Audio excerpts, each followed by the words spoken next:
올해는 종교개혁 500주년을 맞는 뜻깊은 해입니다.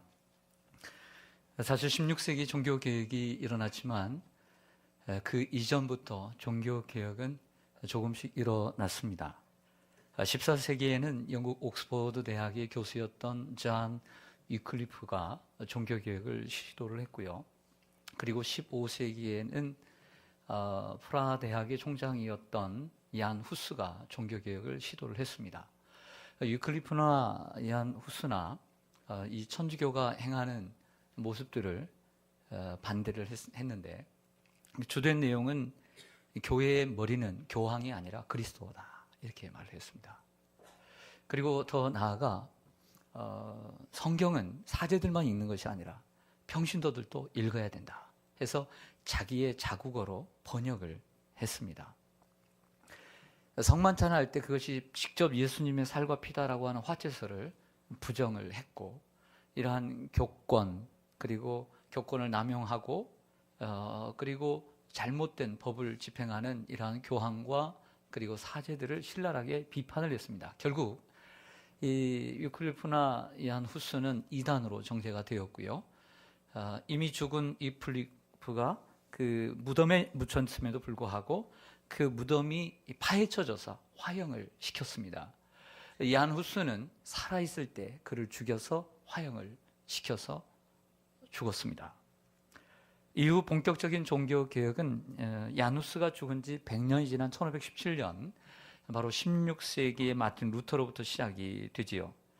루터가 종교개혁을 왜 일으키게 되었는지를 살펴보면 진정한 종교개혁의 핵심과 본질을 찾아낼 수가 있습니다.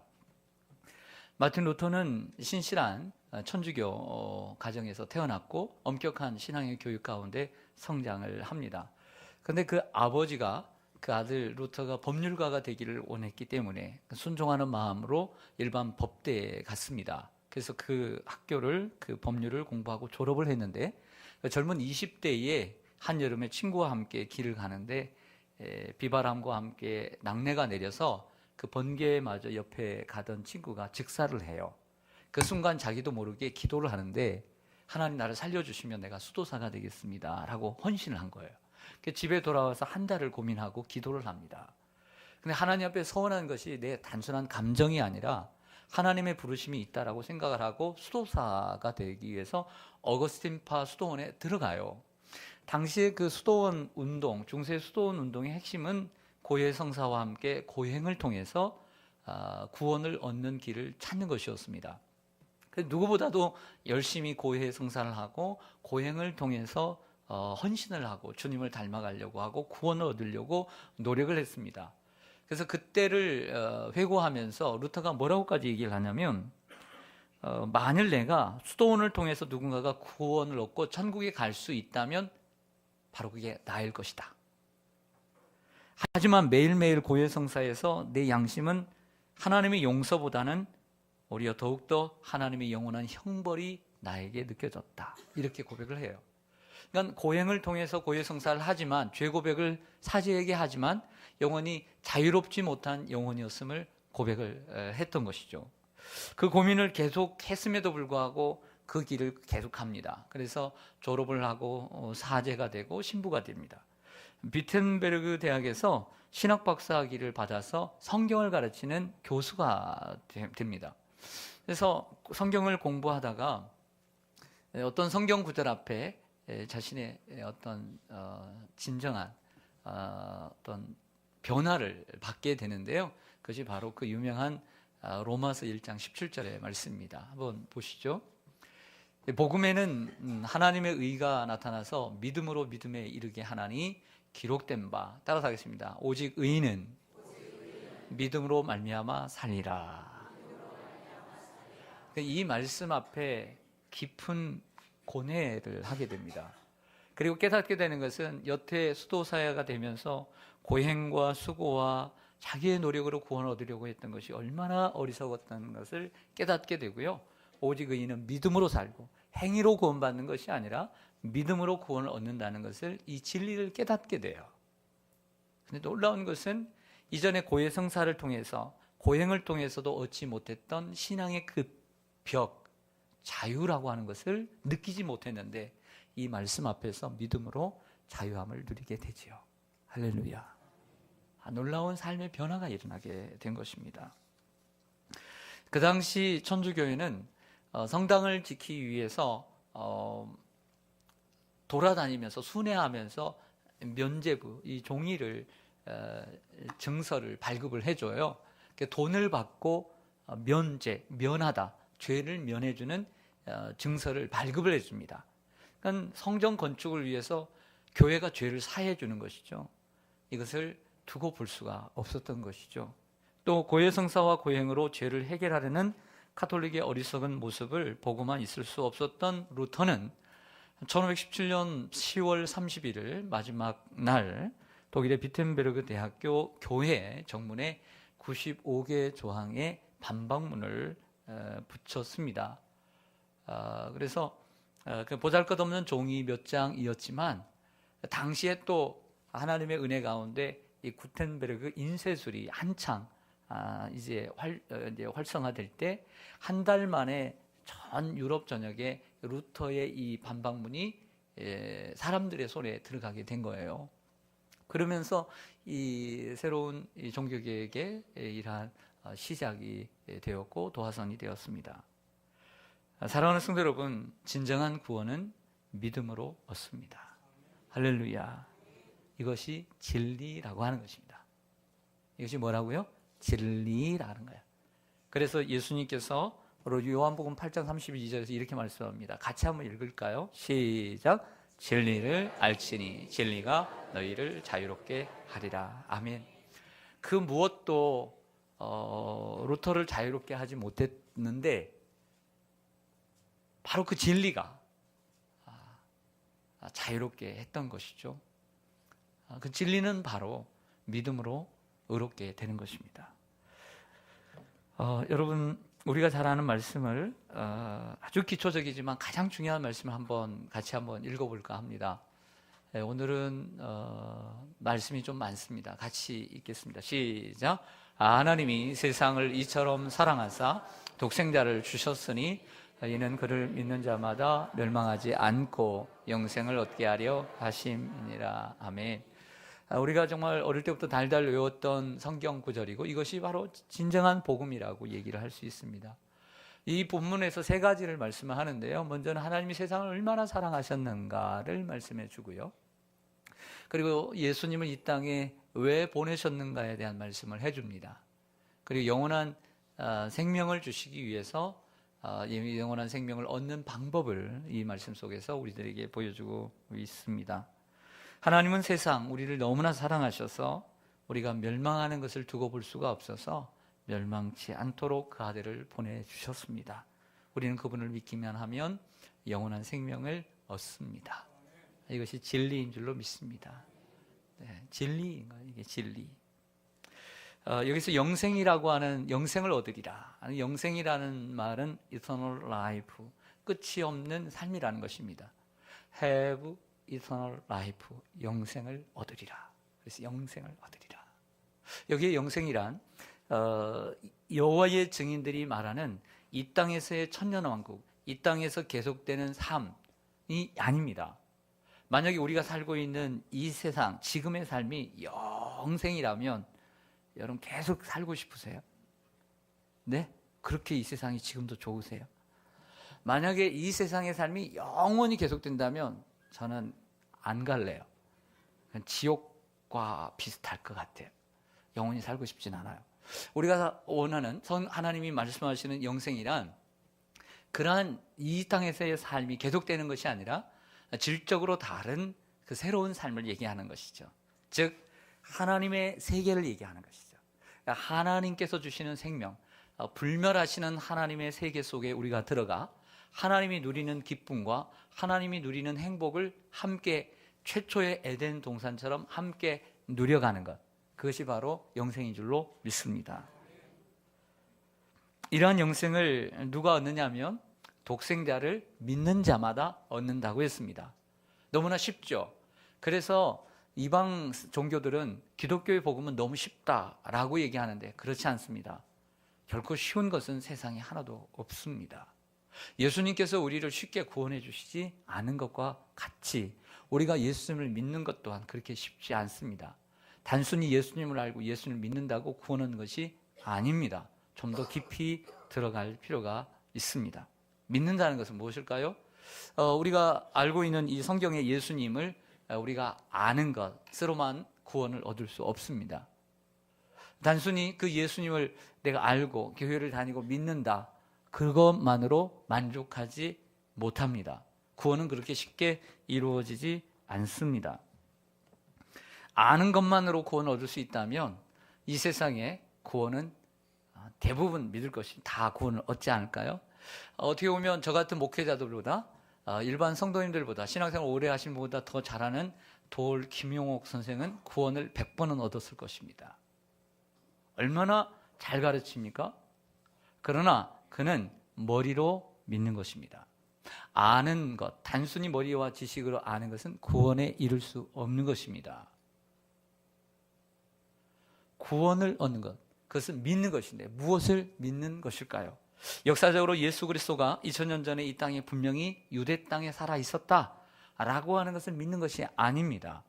참된 믿음이라는 것은 예수님께서 이 땅에 오셔서 그분이 하신 말씀, 그리고 그분의 생애, 그리고 그분이 행하신 모든 것을 믿는 것을 의미합니다.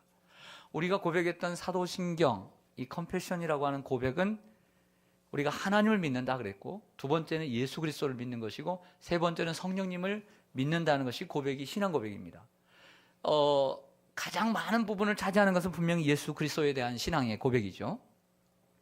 정리해 보면 이렇습니다. 예수 그리스도를 믿는다는 것은 이것을 믿는 것입니다.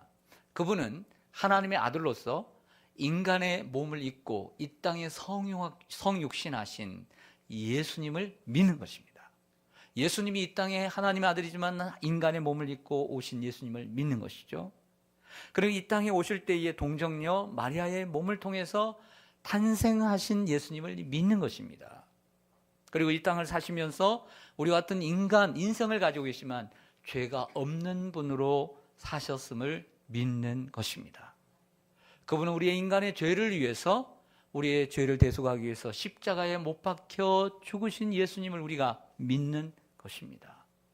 우리가 또 무엇을 믿습니까? 그분께서 사흘 만에 다시 부활하신 것을 믿는 것입니다. 부활하신 예수님을 믿는 거예요. 그뿐만 아니라 하늘로 승천하신 예수님을 믿는 것입니다. 그리고 지금도 살아계셔서 하나님 보좌 우편에서 우리를 위해서 기도하시는, 중보하시는 예수님을 믿는 것이죠. 그리고 산자와 죽은 자를 심판하시기 위해서 이 땅에 다시 재림하실 예수님을 믿는 것입니다. 그 예수님을 모두 믿어야 합니다. 예수님이 누구시며 예수님이 말씀하신 내용, 예수님이 행하신 모든 것을 다 믿어야 구원을 얻는 것입니다. 믿음이란 그렇게 단순하지 않습니다. 요한복음 5장 24절에서 이렇게 말씀하는 것을 봅니다. 보시면, 내가 진실로 진실로 아멘 아멘 너희에게 이르노니 내 말을 듣고 또 나 보내신 이를 믿는 자는 영생을 얻었고, 여기 보면 예수님과 하나님을 동일시합니다.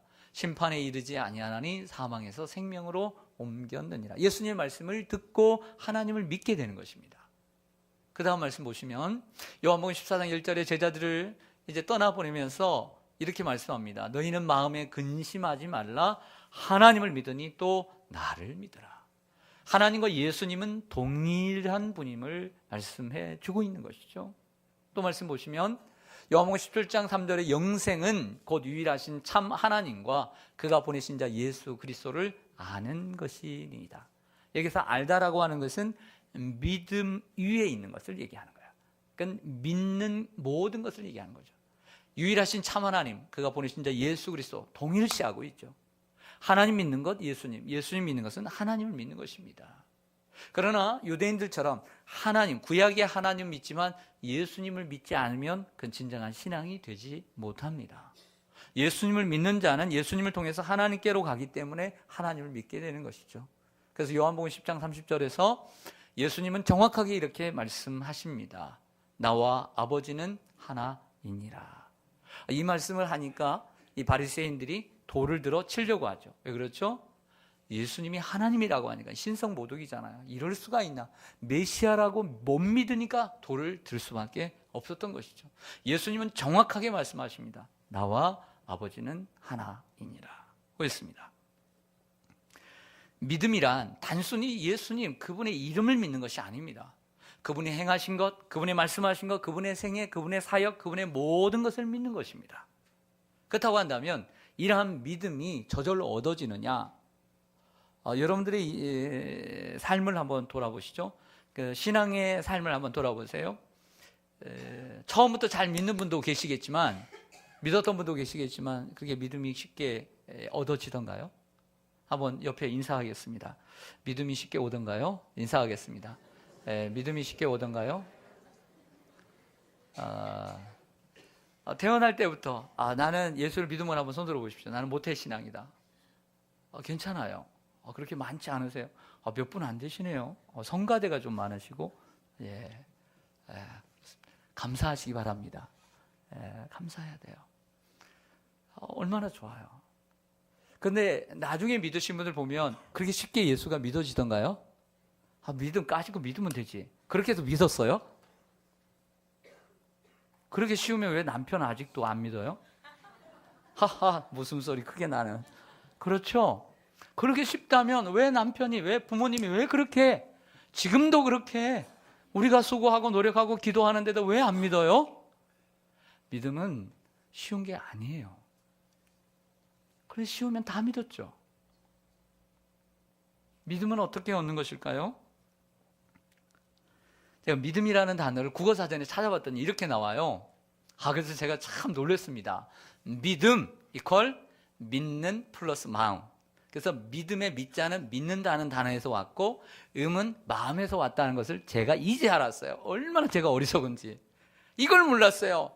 평생 국어를 배웠는데도. 그래서 제가 깨달았어요. 믿음이란 마음으로 믿는 거구나. 할렐루야. 뭘로 믿는다? 그래서 우리 한글이 너무 좋아요. 세종대왕 만세. 뭘로 믿어요? 마음으로 믿는 거예요. 마음으로. 지식으로 믿는 게 아니에요. 마음으로 믿어야 그게 참 믿음이다. 할렐루야. 성경이 이러한 믿음을 얻는 길을 가르쳐 줍니다. 로마서 10장 이렇게 말씀합니다. 같이 읽죠. 시작. 그러므로 믿음은 들음에서 나며 들음은 그리스도의 말씀으로 말미암았느니라. 아멘.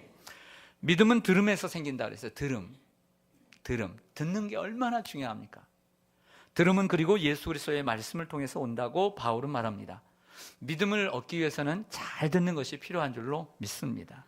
저는요 사실 초등학교 때부터 옆집 형하고 할머니가 전도해서 하여튼 맨날 몇 주를 전도한 것 같아요. 귀찮아서 아침에 은하철도 999 하는데도 저는 끌려나갔어요.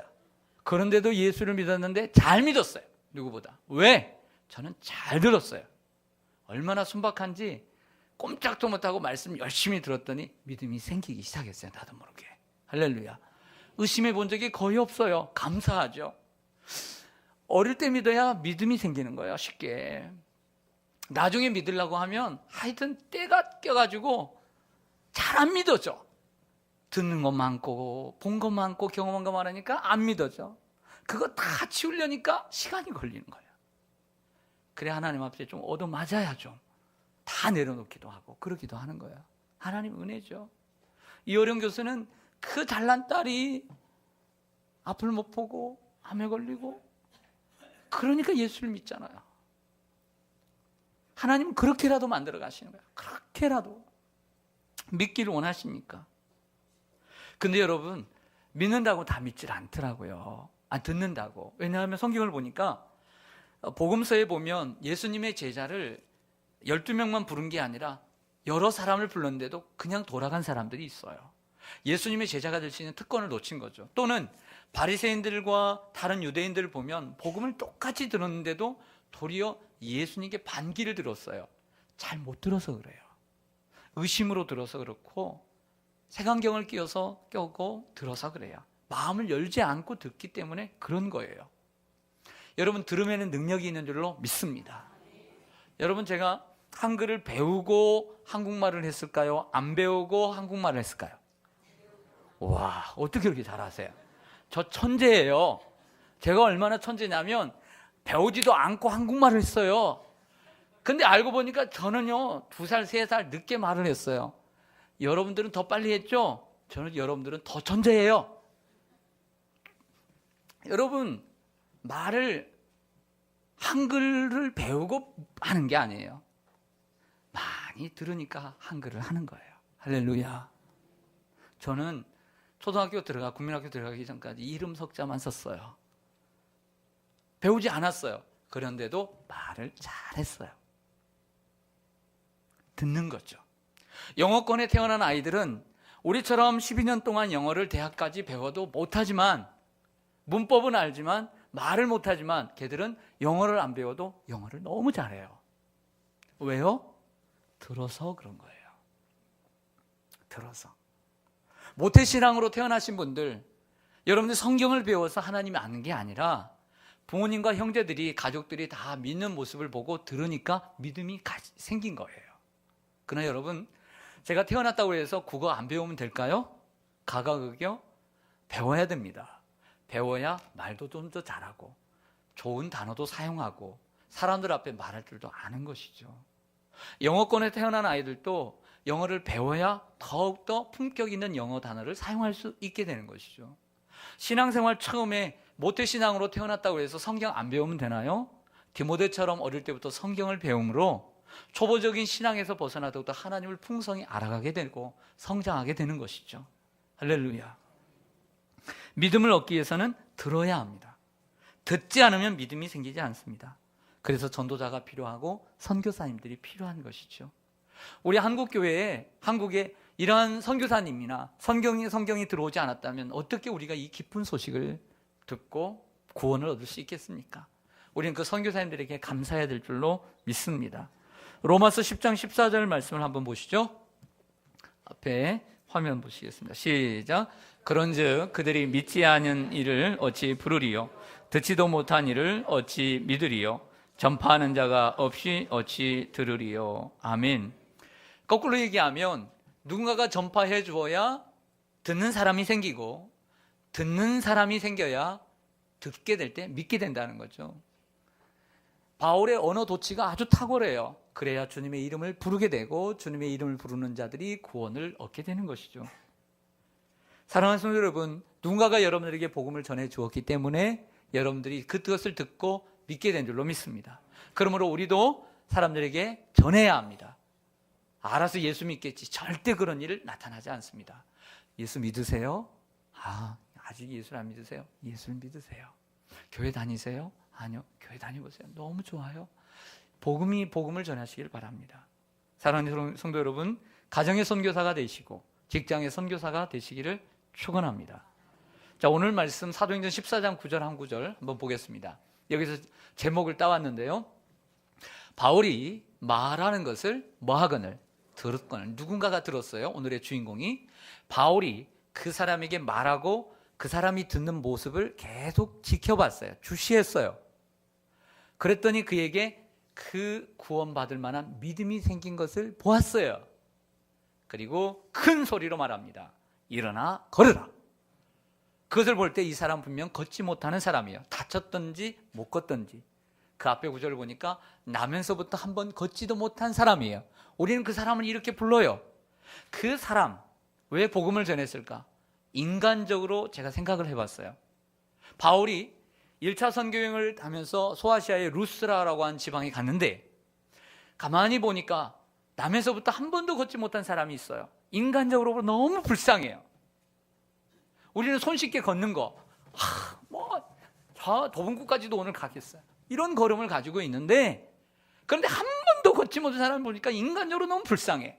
근데 이렇게 살다가 영원한 생명도 못 얻고 영원한 지옥에서 고통당할까 생각하니까 너무 인간적으로 불쌍해서 복음을 전했다라고 저는 생각되어져요. 그 사람에게 오늘 구원받을 만한 믿음, 이것은 복음을 전해야 하고 그 사람이 들었을 때에 그것을 듣는 그들의 마음속에 이 말씀이 어떻게 작용을 해서 그들에게 믿음이 생겼는지 안 생겼는지를 확인해 보는 것이죠. 성경을 보면 믿음이 생긴 사람에게 그 사람의 소원을 이루어 주게 되죠. 눈이 띄어지고 귀가 들리고 걷게 되고 병이 낫는 것, 이런 역사가 일어나요. 믿었다는 것이죠. 여러분들에게 구원받을 만한 믿음이 있기를 주님의 이름으로 간절히 축원합니다. 그렇다면 구원받을 만한 믿음은 어떻게 얻는 것인가? 아주 중요한 대목을 말씀드릴게요. 구원받을 만한 믿음, 이 두 가지가 충족되어야 합니다. 두 가지가 충족되어야 돼요. 자, 성경 말씀 보겠습니다. 로마서 10장 9절에서 10절입니다. 내가 만일 내 입으로, 여러분들의 입으로 예수를 주로 시인하며 또 하나님께서 그를 죽은 자 가운데서 살리신 것을 여러분들의 마음에 믿으면 구원을 받으리라. 사람이 마음으로 믿어 의에 이르고 입으로 신하여 구원에 이르느니라. 아멘. 첫째는 구원받을 만한 믿음의 조건, 첫 번째는 입으로 예수를 주라고 시인해야만 합니다. 19절에 보면 내가 만일 너희 입으로 예수를 주로 시인하면 구원을 얻으리라. 그리고 10절에도 보면 입으로 시인하여 구원에 이르느니라고 했습니다. 이건 대단히 중요합니다. 우리의 입술로 예수를 주라고 시인하는 것, 이건 대단히 중요한 게 너무나 중요해요. 왜냐하면 모든 사람들이 복음을 들었다고 해서 이렇게 고백하지 않기 때문입니다. 예수님을 주로 시인한다는 것은 예수님께서 나의 인생의 주인이라는 사실이고, 그리고 내 삶의 주권자이심을 인정하는 고백인 것이죠. 고린도전서 12장 3절에 이런 말씀이 있습니다. 한번 보시죠. 그러므로 내가 너희에게 알리노니 하나님의 영으로 말하는 자는 누구든지 예수를 저주할 자라 하지 아니하고 또 성령으로 아니하고는 누구든지 예수를 주시라 할 수 없느니라. 하나님의 영으로 말하는 사람은 예수는 저주를 받으라 이렇게 말할 수 없다는 거예요. 성령으로 감동받지 않고서는 예수를 주라고 말할 수 없다는 것이죠. 결국 입으로 예수님을 주로 시인한다는 것은 그 사람에게 성령이 임했다는 거죠. 성령의 감동이 있어서 그 사람 마음에 주님을 믿는 믿음이 생겼다는 증거가 되는 것입니다. 그러므로 우리가 그 사람이 예수를 믿는지 안 믿는지는 그 사람이 입으로 고백하는 것을 봐야 돼요. 주님은 나의 하나님이십니다. 이렇게 고백해야 되는 거죠. 또 한 가지는 우리가 구원을 얻기 위해서는 하나님이 예수님을 죽은 자 가운데서 다시 살리신 것을 믿어야 합니다. 다시 좀 전에 읽었던 로마서 10장 9절 말씀을 보시면 우리가 놓치기 쉬운 부분이 있어요. 내가 만일 여러분이 입으로 예수를 주로 시인하며 또라는 단어입니다. 여기서부터 중요합니다. 또 하나님께서 그를 예수님을 죽은 자 가운데서 살리신 것을 마음에 믿으면 구원을 얻으리라. 할렐루야. 무엇을 믿어야 되냐면 하나님께서 예수님을 죽은 자 가운데서 살리신 것을 믿어야 된다. 즉 십자가와 부활을 믿어야 된다는 거예요. 이것이 복음이에요. 그러면 단순히 십자가와 복음을 믿는다는 것이냐? 아니에요. 그것도 아니에요. 좀 더 깊이 들어가야 돼요. 십자가를 믿는다는 것은 예수님께서 피 흘려 주심으로 우리의 죄값을 치러 주셨다는 것을 분명히 믿는 것이지만 그 속에는 예수 그리스도께서 우리의 구원자가 되신다는 사실을 믿는다는 거예요.